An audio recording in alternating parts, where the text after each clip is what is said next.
Yo, what is up guys, it Ghost here, welcome back to the channel, and in today's video, I'm going to be giving you guys some tips on how to fly the jets in Battlefield 6. So if you're somebody who's brand new to Battlefield, you took off in the jet, you ploughed straight into the mountainside, don't worry, we've all been there, and hopefully after these tips, you'll be able to stay alive for a little bit longer, and maybe even get a few kills as well. As always guys, if you enjoy the content on the channel, don't forget to hit that subscribe button, there is going to be plenty more to come on Battlefield, guides, tips and tricks. I'm always covering news as well, so if that is something you're interested in, then a subscription is always appreciated, and as always, thank you guys for the support. Okay, so first things first guys, before we do anything, hop into the options here, come down to mouse and keyboard, and then you want to come to the vehicle section, and you want to change your vehicle mouse aim sensitivity. Don't worry, a lot of tips in this video are also going to apply for console or controller players, so stick about for those. But if you're playing on mouse and keyboard, you definitely do need to change a few things. So it is a little bit confusing because here it says I've got my sensitivity set to 30 and I play on 1600 DPI. But if you come into control settings and we scroll a little bit down, you'll see the exact same setting, and here it's set to 20. And the description here reads exactly the same. So what is the difference between these two settings, you may ask? I honestly don't know, but I have this one here set to 20 and the other one set to 30. I'm guessing one of them is taking priority and probably one of them is mislabeled at the moment. But basically this is totally personal preference. You want to mess about with this for yourself and just figure out whatever feels good basically. Now coming up here we've got aircraft and helicopter control sensitivities. I put both of these up to 100%. Invert vertical flight. This makes sense to me in jets. I've always used this, but if you don't use it, then I can completely understand that. You know, just decide whether you have it on or off, and you need to make this decision before we get to the keybinding section. Then we've got third person aircraft camera roll. So if you have this off, then it will look like how you see in the footage in the background that I've been showing you guys. The camera's not going to be rolling around, so if you get motion sickness or something like that, this is maybe a good idea to have off, but I would say it's actually easier to fly the jet if you have it on. Uniform soldier aiming and the coefficient, again, is totally personal preference. Try it on, try it off. I use this on for infantry and for vehicles, and I've just always done that in Battlefield games, so that's why I'm used to it. But if you've never had it on, then you should probably just keep it off. Also here, vehicle third-person field of view. You want to bang this all the way up to the maximum, just so you get the biggest field of view and you can see that enemy jet coming for you. So with that done, back out of this menu and then come down to aircraft keybinds. Now there's a couple of things I changed here. One of them is I put the full map on tab instead of M, and then I rebind the scoreboard to M, because I like to be able to pull up the full map and see where the enemy jet is, see what armor is on the ground and etc. Because in this game, the air radar isn't really working yet, so that's not going to be of any use to you. Then you want to scroll down. In fact, I think I missed something there. Yes, exit vehicle. I put this on B. This is going to be E as default for you guys, and if you have it on E, you're probably going to get flustered, hit the E key by accident, and bail out of the jet in mid-air. So I like to put this on B. I'm not going to press this accidentally, and it's just not a key binding that you need to press a lot of the time anyway in the air.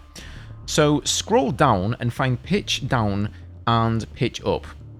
Now what you want to have is space as pitch up and left alt as pitch down, and what this will do is allow you to pitch up through the air and, for example, tail an enemy jet without having to swipe your mouse hand over the mouse pad constantly. Now if you're on controller, this is not going to be a big deal. You just hold whatever direction on the thumbstick and it's not really using up your hand. But for PC players, this is kind of a big deal. Now you're going to say, what do you mean, Ghost? You have space on pitch down, not on pitch up.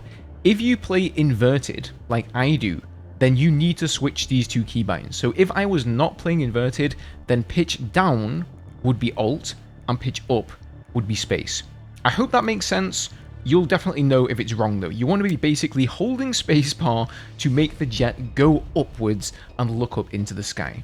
Okay, so you're ready to take off, you're ready to fly now. Now basically, the general controls of flying the jet is you want to fly to one end of the battlefield, you want to turn around, do a 180, so you hold spacebar or your thumbstick if you're on controller, and then you do a 180. Now there is speed control in this game, guys, so if you're climbing up out of the loop, you Basically, if you're going up against gravity, you want to be picking up speed, holding W or holding up on your thumbstick and using the afterburners sometimes.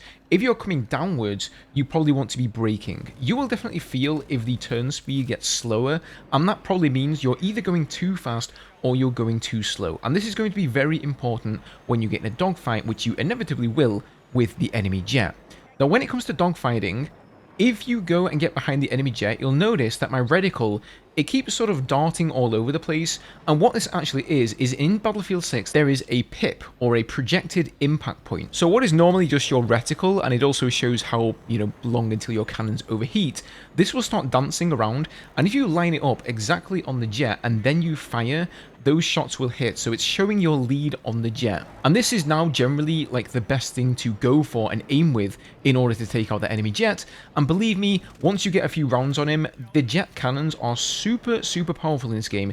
He will get absolutely shredded in a split second and barely have time to react. But obviously this is going to go both ways as well, so if you get a jet on your tail, just be aware of that. The air radar, as I mentioned, is also not working in this game, so you won't see a jet coming for you. You'll barely hear it as well, so you really want to be keeping an eye out for the enemy jet and getting on his 6 before he gets on yours. So when you're not busy killing jets or helicopters, you actually can do some pretty decent damage against ground armor and ground targets. The bombs in this game are actually quite effective, so if you press your number 4 key, it is for me. Again, I'm not sure what the keybind is on controller, but it's like the one all the way farthest to the right.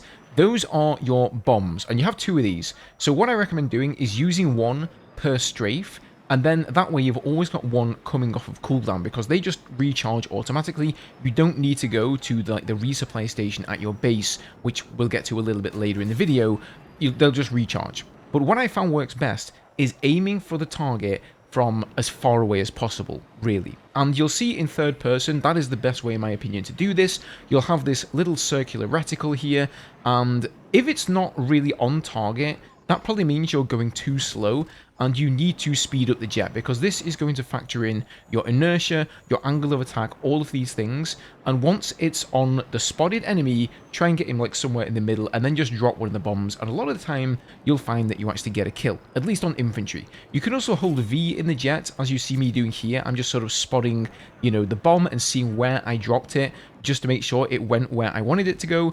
Yeah, you can hold V and actually look all the way around the jet in third person, which is quite a nice new little feature. Now, the other munition you get in this game are the AGMs, or the air-to-ground missiles, and these can lock onto tanks and do a homing attack, but they don't do tons of damage. They only do, I think, 25 damage per shot, so that's 25% of the tank's armor, and you're going to need to sort of, string quite a few of these together and do a lot of strafes just to take down one tank. So what I found works best is going in for an AGM and then on your way dropping a bomb. That way the AGM does 25% damage, the bomb also does 25% damage, so you can actually do 50% damage to a tank here, just like you could with the JDAM in Battlefield 4. Now, another interesting thing I found out with the AGMs, and I don't know if this is a bug or this is intended behavior, is if you're coming up out of a strafe and you use the third person look, you hold the V key and you look behind your jet with the AGMs equipped, you can actually lock onto a target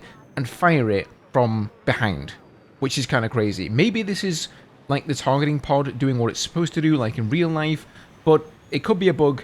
Either way, it works right now, so just putting that out there. So finally, we come to the cannons. Now, the jet cannons in this game are, well, quite literally hit and miss. They do insane damage, but they also have a lot of spread. So this makes them actually very good for taking out enemy jets, enemy helicopters.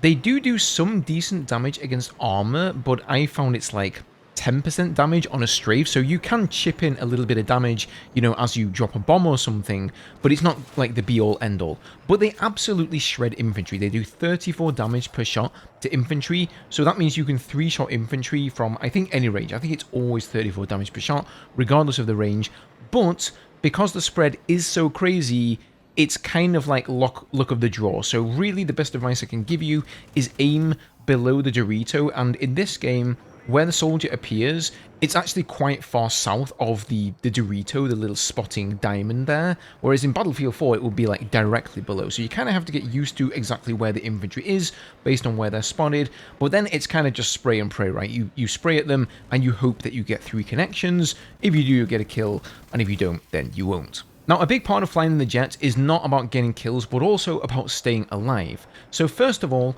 there are 2 AA cannons on this map. There's 1 for each team, and do be aware that the enemy team, they can also jump in your team's AA cannon and use that. And where they are on the map, you kind of just have to learn the locations. There's 1 in each of the gimme flags, so the flags that are basically closest to your deployment, there is 1 AA cannon in each of those, and they take quite a lot of damage to take out here. So I was bombing one of them, and I actually had to drop a total of 4 bombs to take out the cannon because it only does 25 damage per shot. There is also an AA tank. I can't quite remember which flag it spawns on, but it's the central flag. So whichever team has that flag, it is quite probable that somebody in that team is also going to have access to the AA tank, and they will also absolutely shred jets, so just be wary of that. And then, of course, there are lock-ons that you need to look out for. Now, on your number 3 key, you have flares in the jet. And the way that lock-ons work in Battlefield, you will get a warning and a certain tone while somebody is trying to acquire a lock on you. And then once they've acquired the lock and launched the missile, the tone will change, and it'll give you a warning here on screen saying that the missile has been launched, and that is when you want to flare. So don't, you know, freak out and use your flares before they've even launched the missile, because that way they don't waste anything and you've already spent your flares. Also, just be aware, in this game, flares last very, very short amount of time, so as soon as you've flared and you've gotten rid of the lock-on, you really need to hightail it out of there, you know, fly up, fly away from the battlefield as far as you can so that you're out of lock-on range, and then you kind of just have to stay there until your flares have come off of cooldown.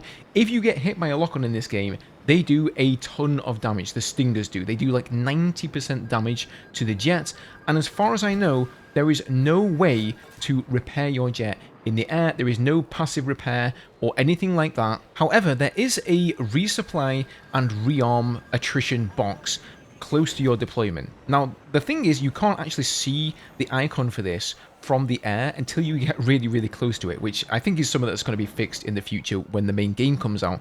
But if you fly, you don't even actually have to be that close. You can fly quite a few feet, you know, over the top of it. You will actually get a pretty decent repair. I think it's around 30% of your armor. So that means that if you get hit by a lock-on and you lose 90%, you actually have to fly past this thing, I think it was 3 times to get fully repaired up. Now, the danger, of course, if you don't get fully repaired up, is that if you get hit by a lock-on again, you'll just be toast. You won't have that 10% health in order to keep you alive, and you won't be able to go and get repaired up. So it is a pain in the butt. You will have to take some time out, and that is why it's so important to make sure that you're flaring effectively, you're not wasting them, and you get away from the battlefield and wait for the flares, because once they don't last a very long time, the recharge on them is also a lot faster in this game.